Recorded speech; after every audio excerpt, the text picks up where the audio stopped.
sa woni basɗo a yiyat dañƴone waɗa ko weeli ɗum keɓa waɗaɗa wiya pourtant o ñamanno galle mi o tanam wi tanum ñamanno ko cuuɗemi ɗum ko nafata laysal fata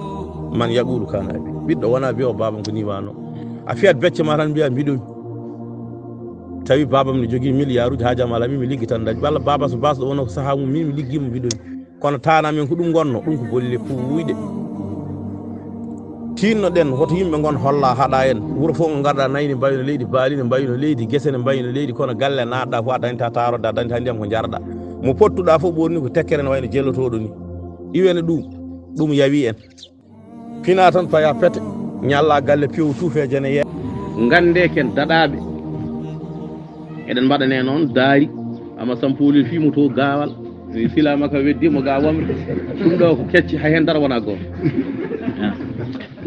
ñaama tan ha kara keɓande suudu fawa darol maɗa heɗo bolli puy a kadi mbiyeɗa an ɓuuri yimɓe fof to aduna koko yeehi woppuma ƴeewa babiraɓe fouta ɓe fof so ndenti mbawa fewnude mesalal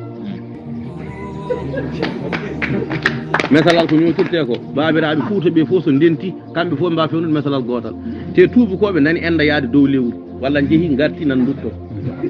ƴewon téléphone ngaji ɗiɗo ko worɓe fewni ɗumen ɗiɗo auto ji ɗi en mbawa sodde ko worɓe fewntaɗi ko ñamaten ko worɓe liggoto ɗum comci ɓorni en ɗi ko machine ngaji worɓe fewnat ɗumen hay goto meɗen anda comcol ɓorningol to fewna sen mbiyama enen daɗi aduna o enen ɓuuri keɗen ɓeydo ko aɗa ŋoŋi aɗa wife ya ɗano te biyowo ya ɗano woni koye fewnude haajum e dowma